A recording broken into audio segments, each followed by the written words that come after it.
Hi guys, Keith Arkenberg Farms. It is late December, almost Christmas, and we've got an unseasonably warm front moving through, which is bringing some rather devastating and damaging winds. We actually have a 80-mile-per-hour gust front on the way right now. They'll be here in a few more minutes, but I wanted to come and take you around, kind of show you what we were doing to prepare for this wind coming in. They did have it forecasted that we were going to have high winds of 40 to 60 mile-per-hour gusts today, so we did batten down the hatches. The only bad news is, or good news, I don't have to drain the pool anymore because it flew over. Did not expect that one. But I'm going to take you out on the farm and kind of show you what we've done to prepare for this and what might happen.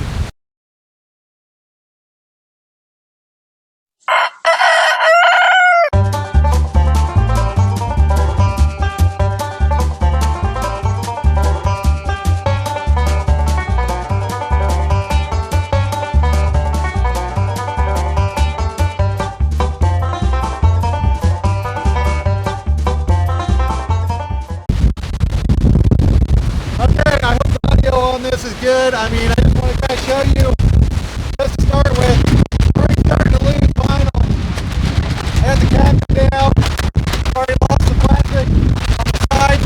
Back side's not so bad. If I have any front sides that go on me, that's very, very bad, because once wind actually gets up underneath these tunnels, it will take them with them. It'll flip it over. I actually I instructed Adam, because I wasn't here most of the day, that if any of these tunnels start lifting, just to start cutting plastic immediately, because a $250 roll of plastic is nothing compared to a $1,500 Farmer's Friend tunnel. So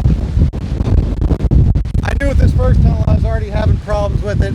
It went through the gust, or basically the windstorm earlier this year, and you can see how the inside bowed in. That's because I've got a bunch of broken poles in there. I'm not so worried about that one. The main tunnel I am worried about is this first cat tunnel here. Farmer's Friend cat tunnel on rebar, typical system ground, and tie-offs. The biggest problem I've been having, I actually went through and completely channel locked the front cover on, so that no longer has access. Hopefully that'll stay, because that'll keep the wind out of the tunnel. Real quick notation, wind comes out south, comes this way. We got a gust front coming in from the west, so we're probably going to be getting southwest winds, which are going to come across the fronts of all these tunnels. The other issue I've been having, you can see right here, is that the rope keeps getting loose. I keep jumping a rope off somewhere in this system, and I don't know where or why it keeps doing it. I keep trying to pull it tight. I really don't feel comfortable being inside there right now.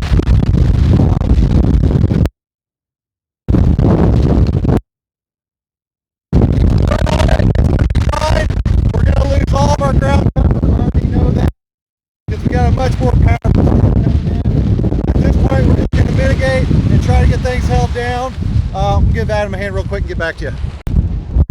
Okay, so what we did was drug that tarp in to the end of this greenhouse here. We got it all stuffed down at the end. Also went through, I noticed the side curtain, I already had that disabled, so there's no way it's going to go anywhere. I went through and put weights, which I usually do during the winter to tighten it down harder anyways, all the way across, because it was really trying to jump and baffle. So down here at the ends, I've got my channel lock for winter to help seal the tunnel better. I filled those in. Looks like I shot a piece of channel lock here. That might have been what that pop was I heard.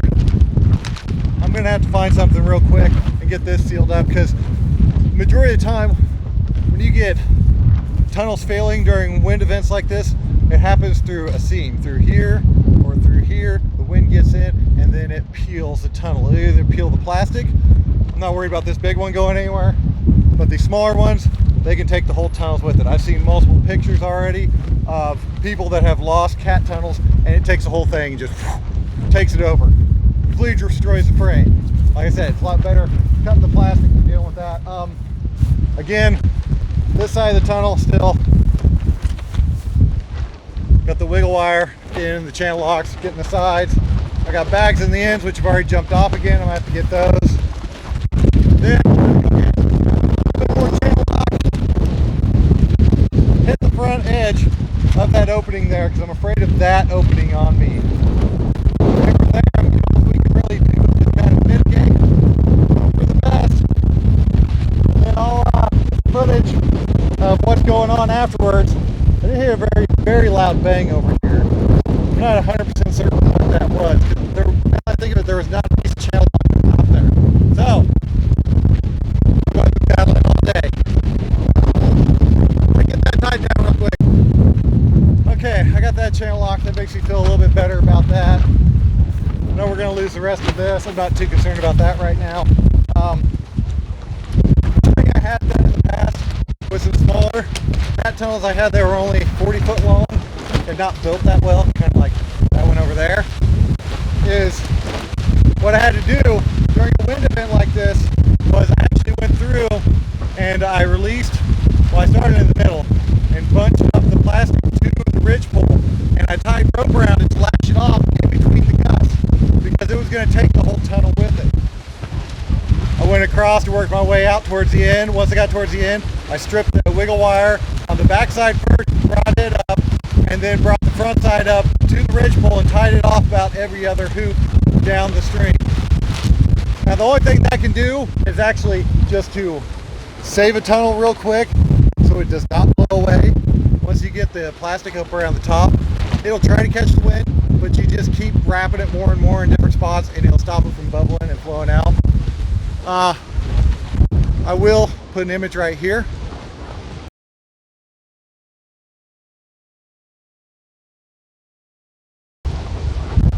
This was a current radar about 5 minutes ago.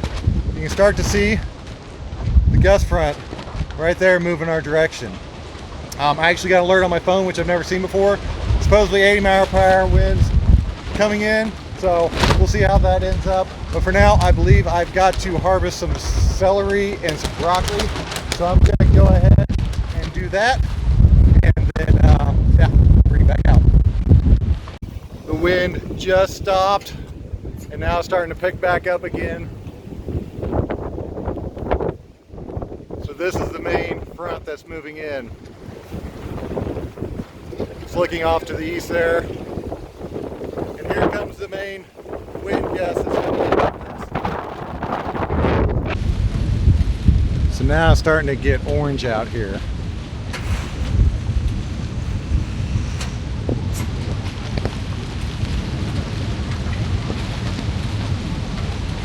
See the bottom of the clouds being raggedy. That's from the wind.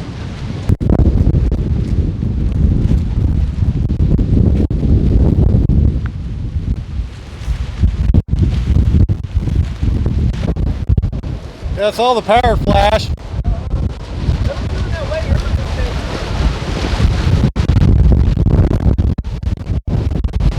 Oh, here it comes right here. There it is.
Now, great news with all this is I'm really sheltered from the west where that main gust is coming through, blowing on the fronts of these greenhouses. So that's pretty much a savior compared to the 40 to 60 we've had out of the south, which really batters the sides of them.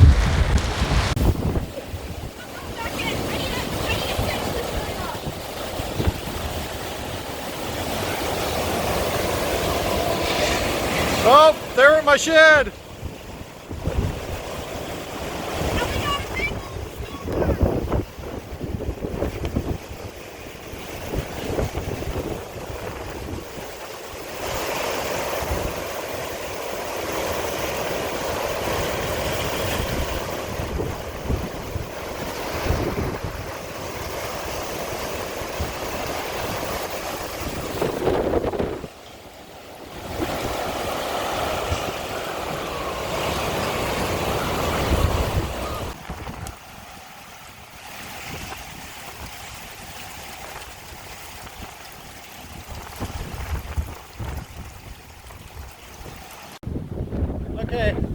that was fun. Only casually. My little shed that's blown over like 3 or 4 times because I never put it back in the ground. Built that thing. Blew again and moved. Looks like all the tunnels out here are fine. Go ahead and take a walk out here real quick, make sure, but it looks like everything came out good. We did have some pretty strong winds towards the end. Nothing too crazy. It looked like we had one little go right here on the end, which I'm not too concerned with that because that comes out and we're going to put the prop house there next season. Cat tunnel, first one looks good. That one's coming out anyway, it's not a big deal. Another one here, bulletproof. Big giant hot tunnel, same thing, bulletproof. Right there, we're all good. Sidewall's still intact. So I'm gonna head out front, put them off front, head out there. Never know, man, if you find anything up there, I'm not gonna shoot it because there's gonna be nothing to shoot. So hope y'all liked the Saturday. If you did, hope you like and subscribe. Thank y'all. Have a good day. Don't get blown away. This is coming across the station here tomorrow, so I imagine somebody else is gonna see it.